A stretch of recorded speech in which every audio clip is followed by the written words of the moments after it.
नमो नमः। आयुर्वेद जिज्ञासा नामक यूट्यूब श्रृंखला में आप सभी का स्वागत है। आज हम स्वस्थ व्यक्ति की व्याख्या देखेंगे। आयुर्वेद के अनुसार स्वस्थ व्यक्ति की परिभाषा क्या है। संदर्भ सूची है सुश्रुत संहिता सूत्र स्थान 15वां अध्याय और आपटे कोश। विषय सूची में health definition according to WHO, disease definition and its explanation. Ayurveda मतानुसार स्वास्थ्य की परिभाषा है सुश्रुत संहिता सूत्र स्थान अनुसार समदोषः समाग्निश्च समधातु मलक्रियाः प्रसन्न आत्मेन्द्रिय मनमा स्वस्थ इति अभिधीयते। पहला पद समदोष कहलाता है। सम अधिक दोष द्वारा। सम अर्थात साधारण अथवा सामान्य।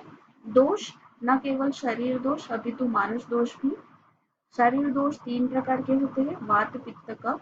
मानस दोष 2 प्रकार के होते हैं, रजतम। इन सभी दोषों का साधारण रूप, गुण तथा कर्म अवस्था में रहना ही दोषों का सम होना कहलाता है। दूसरा पद देखेंगे सम अग्नि। सम अर्थात सामान्य अथवा साधारण। अग्नि सूक्ष्म स्थूल रूप में पंचमहाभूत कहलाती है और सूक्ष्म रूप में शरीर रूपी अग्नि होती है। वो पुनः 3 प्रकार की होती है शरीर अग्नि। प्रथम है भूत अग्नि, द्वितीय धात्वाग्नि, तृतीय जाठर अग्नि।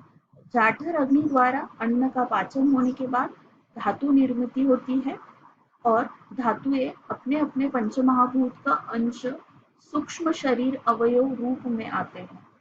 यह सब क्रिया सामान्य रूप से चलती रहने के लिए अग्नि के सभी रूप सामान्य होने अत्यावश्यक है। तीसरा पद देखेंगे समधातु मल क्रिया। सम का अर्थ देख चुके हैं, सामान्य अथवा साधारण। धातुएं 7 प्रकार की कही है आयुर्वेद में। रस, रक्त, मांस, मेद, अस्थि, मज्जा, शुक्र। ये 7 धातुएं निर्मिति के बाद अपनी क्रियाएं एवं प्रमाण सामान्य रखेंगे और उपधातुओं को समरूप से निर्मित करेंगे तो समधातु कहलाएंगे। धातु उपधातुओं बन जाने के बाद शेष अन्न का शेष भाग मल भाग यथोक्त समरूप से शरीर बाह्य हो जाए तो शरीर की समस्थिति होती है। इसी शरीर के समस्थिति होने से ही शरीरस्थ आत्मा, इंद्रिय और मन प्रसन्न और सम होते हैं। अंततः इसी समस्थिति को आयुर्वेद में स्वस्थ कहा गया है। कोश संदर्भ में स्वस्थ शब्द का अर्थ क्या बताया है वो देखेंगे। स्वस्थ अर्थात स्व अधिक स्थ। स्थ स्थिरता को दर्शाता है, स्थान को दर्शाता है। इसी अर्थ में स्वयं की स्थिति, स्वयं का स्थान और स्व की स्थिरता अर्थात स्वस्थ होता है। दूसरे शब्द पर्यायवाची शब्द कहे हैं स्वस्थ के। स्वाश्रित हो, स्वावलंबी हो, स्वतंत्र हो, सुखद हो, निरोग हो, संतुष्ट हो और प्रसन्न हो, यही स्वस्थ कहलाता है। अब हम WHO द्वारा बतलाए गए हेल्थ की डेफिनेशन देखेंगे। Health is a state of complete physical, mental, social well-being and not merely the absence of disease or infirmity. Ayurveda में भी यही बतलाया गया है कि anatomical, physiological, mental, spiritual wellbeing होना ही स्वस्थ है।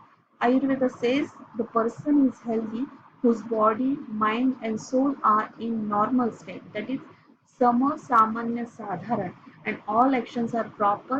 Person who is healthy physically as well as mentally and spiritually is nothing but healthy. अब हम डिसीज की व्याख्या देखेंगे। डिसीज क्या होता है वो समझेंगे। स्वस्थ अर्थात निरोग व्यक्ति, लेकिन जब हम इसी अवस्था को विपरीत स्थान में पाएंगे तो उसे हम डिसीज कहेंगे। डिसईज अर्थात absence of ease or without ease or not feeling ease. A disease is a particular abnormal condition that negatively affects the structure and function of all part of an organism and that is not due to any immediate external injury. ये एक feeling, भावना है जो शरीर अंत में मन की स्थिति स्थान पर, आत्मा के स्थान पर प्रसन्नता का अभाव होना ही डिसीज कहलाता है। स्वस्थ is nothing but spiritually, mentally and physically feeling easy, and it's complete opposite state of disease. तो यह स्वस्थ की व्याख्या आयुर्वेद के अनुसार हमने देख ली है और डिसीज का विपरीत अर्थ भी यहाँ पे जान लिया है। इसी प्रकार और आयुर्वेद के परिभाषा और मूल अर्थ विषय जानने के लिए, वर्णन जानने के लिए आयुर्वेद जिज्ञासा को सब्सक्राइब करें और नोटिफिकेशन आइकन को क्लिक करें, शेयर करें, लाइक करें और कमेंट करें। धन्यवाद। नमो नमः।